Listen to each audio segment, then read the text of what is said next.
Hey guys, welcome back to third video in this series where I'll be illustrating Far From Home.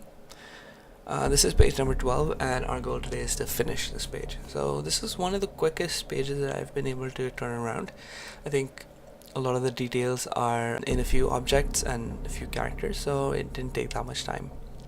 And the scene is kind of dark, so I don't have to work on so many details, but as you'll see, there is one point that I get kind of stuck in. Alright, so let me just explain to you what is happening in this scene. One of the larger creatures of this ice moon, Enceladus, attack one of the pods that our astronauts use to get to the ocean floor research facility.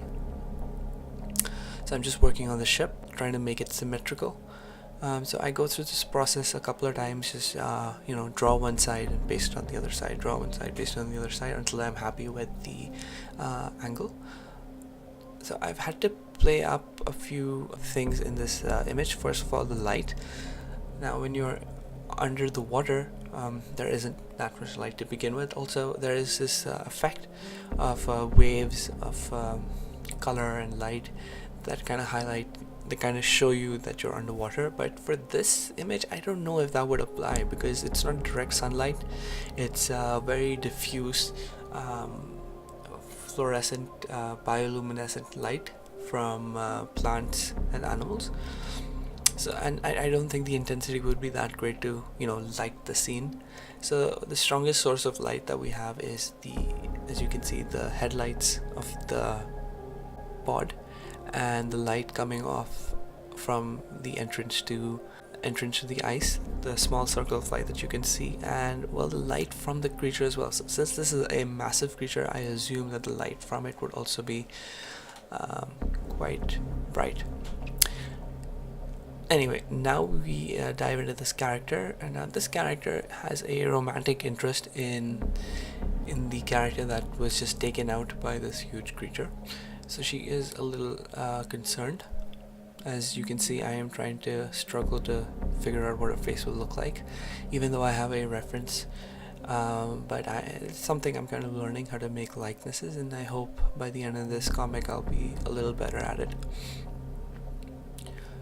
So I go through different iterations, and I've kind of skipped out a lot of the back and forth that I've done, and this is the face that I've decided on, with an open mouth and looking a little worried.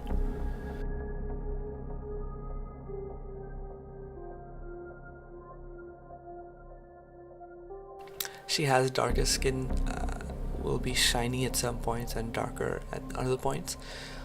So it's been interesting. I've tried to work with 3 different types of colors for skin in this series, in this comic. So it's been a bit of a challenge, but an interesting one at that. I've also worked with 4 different biomes, as you will see when we proceed with this story. So we have underwater in this scene, and we have space and on the surface in the other scenes as well. And as you can see, this scene is almost done. Just adding a few details here and there. So just bringing out the creature a little more by adding some light on the edges of its form. Adding a few more details to the underside of the ice sheet. Now again, it's very hard to have a familiarity with the underside of an ice sheet. So I've kind of played it up a bit, just working on the light, trying not to blind out the viewer, but at the same time trying to provide a realistic version of what light would look like underneath this particular ice sheet.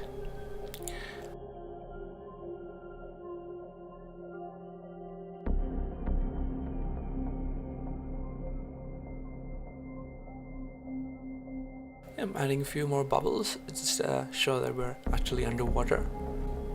Adding bubbles makes it look like we're underwater. It really helps.